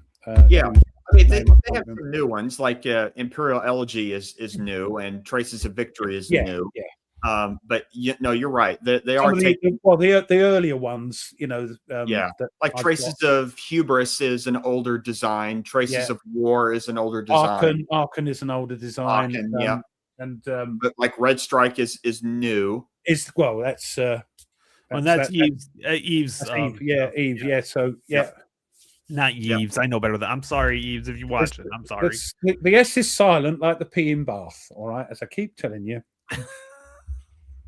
I am looking forward to. I do want to get to Red Strike. Yeah, it's Hoping this year. It's who's just done a playthrough of that recently? I've seen Stephen Dolges do a Yes, playthrough of Steve it. Dolges. Yes, that's right. Did Yes. he actually do a playthrough? Yeah, I like he's the guy, but I don't see much playthroughs half the time. Yeah, the 1916 Romania Prelude to Victory Blitzkrieg game. We interviewed him back on the War Room, and he was great. Thankfully, because I He think was for a on while, he was on Ardwolf's channel. Who yes, because just it's getting recently. near completion now, isn't it? That game. yeah, which I'm glad because that game looked like it was sort of on life support for a little bit. Yeah, that's And- the one. Yeah, that's the one with Yeah, thankfully, it looks like it is going to come out because not But it's an unusual. If you're into it, it's an unusual. It's the Romanians, isn't it? Mhm. And yeah, you don't see many of those games. Stephen Dolges was totally almost a agree year with ago. I'm trying to see if Yeah. there's anything more recent than a year ago. Oh, there was something. Well, less as you get older, time contracts. So I don't think it was a year, but it might have been. It's don't been, think- it's been a little while since he Yeah, played it. Yeah, it's the for most Steven- recent Red um, Strike playthrough. Then that's yeah, what I'm 'cause- looking at right now. I don't see anything new. oh well, it must have been that one. But I know it's on VUCA's site that he's working on Northern Strike, and I know he's mentioned it, commented here before when we've asked about it. So that Yeah. should be cool when that comes out. But yeah, I mean, that could be a whole nother episode, entire 2 hours talking about art in a war game and box covers and the role of art in a Even war game. counters and maps and Yes. even rule Yeah. books. The rule books. Hmm? The color, as I said, that the improvement of this Spruance Leader rule book to what I got in the box, it's just full of pictures and that's great for me. Yeah. I do. It's great for Hexy too. It's if it's got we pictures, have to have, we have to have pictures in books, otherwise you get bored. All those words, you know. I will say the best war game rule book I have ever encountered is Atlantic Chase. I was going to say, yeah, that blew me away when I got that, because I'm thinking, what's this rule book? There's this book, about half a dozen different books. Mm-hmm. And the first thing he says, don't read the rule book. Read what I tell you to, and then play the tutorial, and then read the next bit and play the, and fantastic. Absolutely. It's a bit like old school rule books like Carrier, where they said read these and then play this. And Carrier, the new Carrier from Compass, which I don't think has got many problems with it, which is great. It's the same sort of thing. Read this, and then we've got 4 or 5 tutorial scenarios that. Or even I'll say like the Ben Madison rule books, where as you go through the rule book, you're playing the game. Yeah. It's in the order in which the game is played. Yeah. That makes life really feel, like that. Yeah. Having to flip backwards and forwards to find, you know, it should start off with like a sequence of play and then explain this is what you do. So you're working through the game. No, this is a great point. He's absolutely right. I mean, it is a very unique game. Yeah. And that's why it's so Marmite. That's why it's so love it or hate it. You know, not hate it, but I like it or don't like it. You know, I think that if I had to guess, I'd say probably the one thing that people that don't like it, that turns them off, even if they're into the naval theme, is the wooden bits. I don't get that. There's a lot of war gamers that get upset about wooden bits in a game. I'm like, why? In some ways, it's kind of cool. Yeah, exactly. But for Atlantic Chase, that's you're sort of you're split. You're in the boat. Yep. You're in the ship. You're in the command center, looking down with all these this map and wondering where the convoy is and all that sort of thing. Yeah, you have to, because it's a split thing, because you're in 2 places at once. You're actually in the sort of fleet, and also at headquarters, Admiralty House. You're there as well. Now, I think that confuses people. I think it would be neat. I don't know if it would be feasible, but it would be neat if there was sort of a companion game where, if you wanted to, you could use the battle map that's on Atlantic Chase. Or if there was a companion game where you could offload the battle and fight it out on a tactical map. That would be cool. Like they've done with a couple of games that they cross over, don't they? I mean, RAF and Skies Above Britain have done it a bit, but yes, a proper tactical map would be great. Yeah. In my mind, at least that would be neat. I don't know. Extend the game again by hours, but some of us like that. We'll do that. Correct. Yeah, and that's one of my dreams in wargaming is to do RAF and Skies Above Britain together. I think our favorite designer, or one of our favorite designers, Mike Botticelli, has done that. Yeah, he's mad. He's mad. Well, that's all he does. That's his job, basically. Yeah. So yeah. I tell you what, Nordic said wooden dice. I don't like wooden dice because, in my opinion, of course, they're too light. I like a die with a bit of weight, with some weight on it. Yeah, just a bit. Not metal, but a bit of. I like metal dice too. I know you do. Yes, but yeah, that's why I don't like. I think VUCA game put wooden dice in, and they just there's nothing to them. I just like, you want to get the die and chuck it down your tower. The Traces of Hubris game has a wooden die in it. Yeah, I think, and I think he's done it a couple of times. I think did Donnerschlag have? Anyway, I don't like them. Very nice. We need to do like Tony and get his special dice. Oh, the weighted dice? Yeah. Yeah. Well, you can buy balanced dice D6s because they have them for backgammon, which Ruff would probably, that's a European thing, but it's like serious money. Serious money. It is based, I never played it. It's a gambling game, basically, but it's a great game just to play. Fantastic. Gravity dice. Yeah, the gravity dice. Yep. I haven't used those in a long time, mainly because I'm afraid to damage my dice tower. Yeah, this is it. The felt goes, yeah, all the felt. Rough as dice that have sixes on all sides. Does help.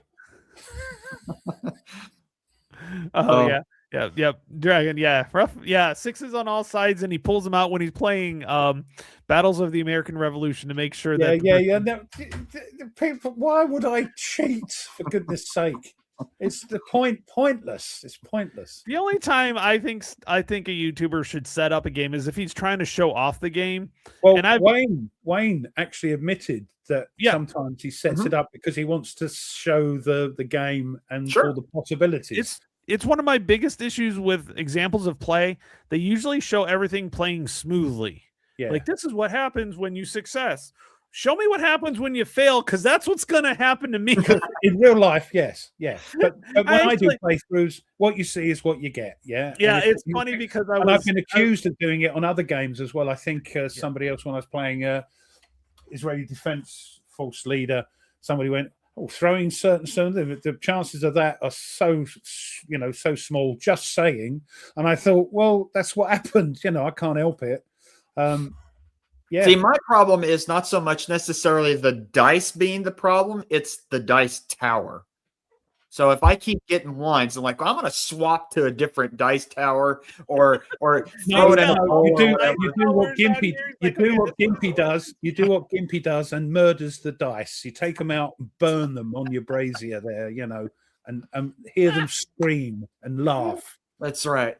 You could sacrifice him to the pagan gods. That's what he did. Yeah, he's so funny. He said, that's enough of these dice.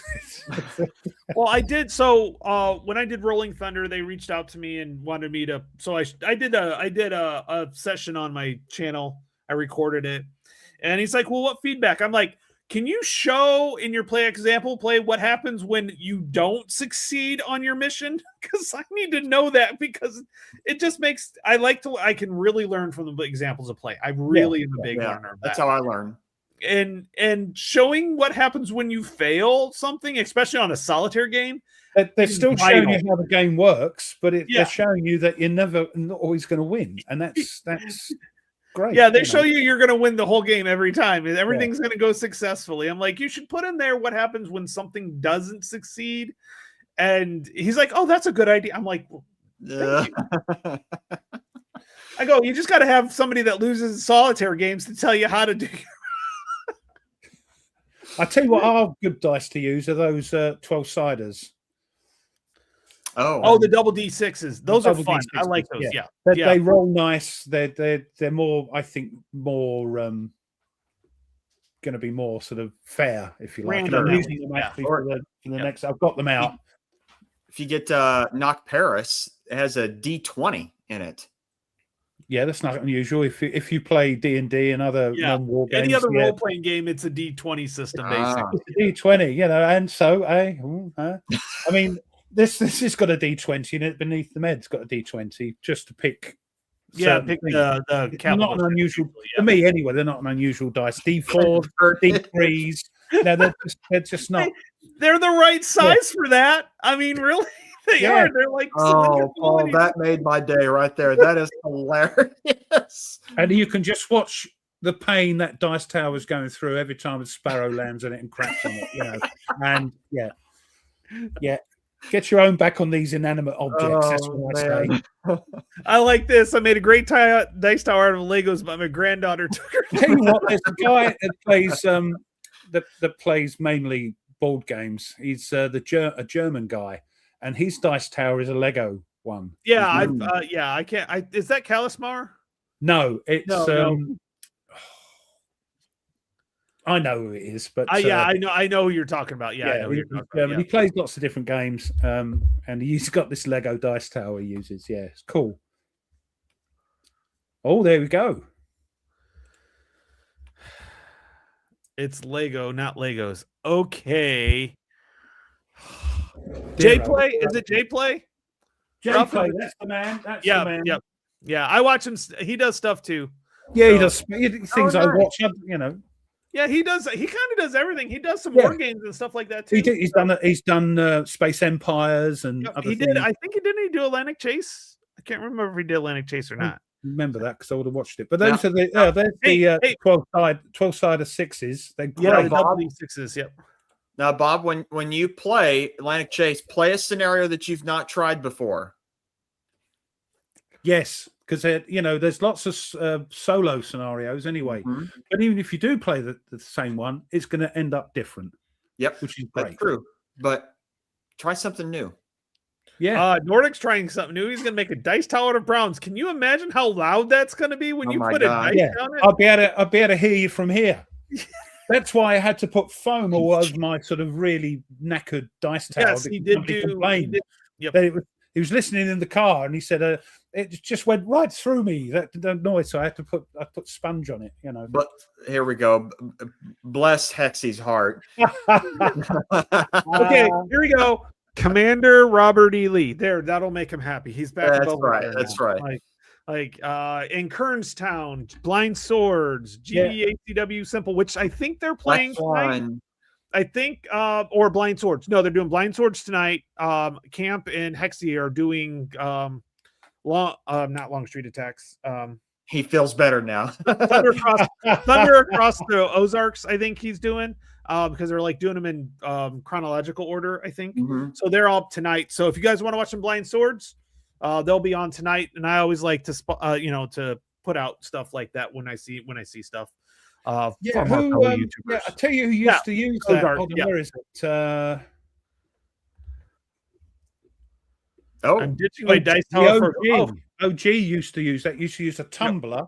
Yep. And You put the dice in. and it rattles about because it hits. They really do. It really does Yeah. rattle about. Yeah. Yeah, that's a good one. Yeah, Yeah, it is the Ozarks. It is the Ozarks. So yep. I've seen So- some pictures from conventions where people just have it there and it's just sitting there, and the dice never escape. You just roll it and whatever is there. A shot glass or a short tumbler or something. Yep. You just chuck them and they just And rattle about. most hotels have those like sitting there because they have the water service, so they get that. So yeah. I like that suggestion. That's what was said when I visited once in Richmond, the Confederate White House, as it was known, that Jefferson Davis's kids would have little cannons that they would actually fire, and the cannon would fire, and they would hit these little toy Union soldiers. I remember as a kid, we used to have spring-loaded little cannons, and you put a matchstick in them, and you'd fire it, and that would knock all your soldiers down. I mean, it's crazy, man. Wow. We come full circle. Yeah. I'm telling you, it's one of those things. It's like the stuff I played with when I was a kid, and I think Nate, you're still kind of in that area. That there's no way they would let him play it today. No, you couldn't get them now. Now look, Jarts are the biggest one. Jarts are the biggest one that I can think of. That we used to throw them up as hard as we can, and then run her out from underneath it so it doesn't hit us. Yeah. Look at Dragon X's comment. See, we've come full circle now. Now we're back to errata again. So I hope the dice cannon doesn't have errata. Well, if you fire it this way, you get a misfire. Can we ban him?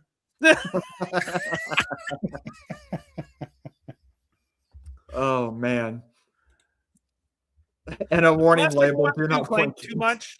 If you get a good wood one, it actually is a smooth sound. I've been lucky enough. Your one sounds lovely. That one, yeah. Yes, and Vasling from Stu sent me that one, and I know that wasn't cheap, and I always appreciate. That's why I always put it on my every video. I put it on there so he knows I'm still using it. Once I bought a dice tower where the levels that it goes down before it gets to the bottom, they must have not put them in correctly, because there was sort of a gap. And once I dropped it, and it went straight down. Like, this is not what it's supposed to do. I'm trying to find the stuff I used. Somebody said the plastic. I can't remember the company, but in days, even when I was a kid, they were made of lead. Back in They the were- medieval days. Yeah, back in the medieval days, they were made of lead, so they stopped that. I With, forget the name. I know who you mean. I forget the name. Yeah, Well- mine's got sort of sticky back, spongy stuff. It's very sort of like less than a quarter inch, and I just stuck it on the thing. Yeah, I thought I had some handy, but obviously with the damage, God knows where it is now. Well, gentlemen, you wouldn't believe it, but we're almost at the 2-hour mark. We got about 4 minutes left. Blimey. Oh, Hey, Bring Magnus, out your dead! Bring out your dead! I'm not dead yet. Can you wait around? He'll be dead. It'll be just a minute. No, I got to go to Robinson. feeling fine now. 9 today. I'm not dead. I feel happy. I'll go for a walk. Thunk. Oh, thank you. People don't know what you're talking about, but I do. Oh, yes, that's right, Magus. You made it. You made it just in time. Glad you could be here. Yes, good to see you anyway. We love So- you guys, and there's nothing you can do about it. Yeah, we love you all. Yes. So, what Made is of wood. what is on deck for both of you and your channels? What's coming up? Awesome. And the Napoleonic Wars, great game. Yep. And that's on the channel. And then me and Mitch we're playing offline because it's the swear words. I would get demonetized. With them. Yeah. See, Gary knows. Yeah. And so I'm playing some more last 100 yards. Eventually, I'll put some more of that on the channel, but I gotta keep my mouth, from doing that. So she turned me into a newt. I got better. Ruff, what's coming up with you? Well, I'm doing it and I'm playing it, so that's next. Because Excellent. it's easy and it's fun and I know it's not everybody's cup of tea, these games, these on rail games, but there's a couple. Yeah, they're not on rails. They're called narrative driven games, right? Yeah, and that's fine, and people There's a hate them. whole Facebook page meant for There is, narrative-driven yes, and I'm a games. member as well. But yes, No, that- I am too. Proud member of that it's one. For me, I love them, and I know it's not everybody's cup of tea. So if you don't watch the video, you don't watch the video. Oh, nice. I played that. That's fun. Oh, good luck. Yeah. Watch But my the new videos rulebook is fantastic. I feel bad, Colin. Watch my videos with Colin. Colin, if yeah. you have any questions. Yep. I'm I gonna need to do get- is I need to get with him because volume 3 has been under development and I've been wanting to do guess what scenarios I want to do out of volume 3, Ruff. You can probably guess. The Falklands. Falklands. Yes. Yeah. Yes. So yeah, I gotta reach out to him, see how their things are going with that. And then the problem is he's in Japan. So we're either doing it. I know he's an Englishman that lives in Japan. Go figure. Yeah, he went to uni there, and I'm using the term you guys use, uni. We would say Yeah. go to college, but he Yeah, went to uni uni, there and yes, just yeah. kind of stayed. And Yeah. the cool part is he was in the northern island of Japan, where my great aunt actually taught.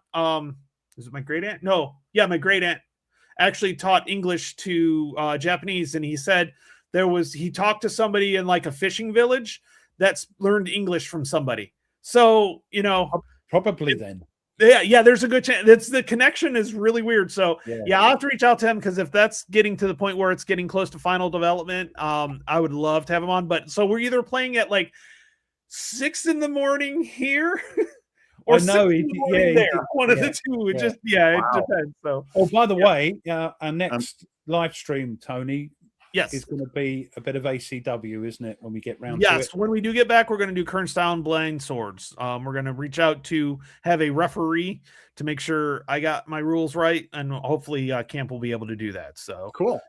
Well, we do want to let people know before we head out is that the next live stream that we're doing is next Sunday on March 22nd. We're going to be finishing up Tank Duel. Yep. With Hexy, Mike Berticelli, who's the designer, and Nerd Workshop. And then on March the 28th will be episode 9 of the Command Post. Yep. Blimey. And hopefully by that time we'll have April set up too, so we can have April scheduled out and stuff. So our goal is to have him out do about twice a month, but let you guys good, know a month ahead of time when we're doing them. That's kind of the idea with that. So hopefully it's going to go all good on that one. Oh, by the way, Nate, there you go. Yeah, Thank there you you. go. They're Yeah, looking Nate's forward been to working on the thumbnails, and I'm kind of glad because it's one less thing I have to. it. And I'm rubbish at it anyway. So there we go. So Nate can keep doing the thumbnails, and we'll keep putting them up for that. So with that, yep, everybody, Nate, thank you. Ruff, thank you. Hey, we're gonna close Thank this you to out. everybody. Yeah, Thank thank the you, chat. everyone. You guys are always great. As Always we say, great. as Tony's already said, we love you all, but there's nothing you can do about it. Yep. I'll see everybody later, and we'll be keep looking on the command post for all the updates of when we're doing stuff. Yeah. All right. If you haven't joined, join the command post. The link is up there on Facebook. Somewhere in the chat. But you'll find it, and then you can post what you're playing, what you're doing, what you think about wargaming and all that nonsense. Get on there, get involved. Absolutely. The time will be for the next show will be the same time, 4 p.m. Eastern time. The time for the tank duel probably early afternoon. Yeah, 2 o'clock is when we started last time. So I think okay. Yeah, I've got to remember for us over this side of the pond that our you're only 4 hours difference. Go forward on the 29th. So yes. That will be an hour earlier over here, as will the command post. Yep. The next command post will still be. I'll put it up there. We'll get it on there. So all right. Cool. We'll see everybody later. Catch everybody later. Bye-bye. Bye.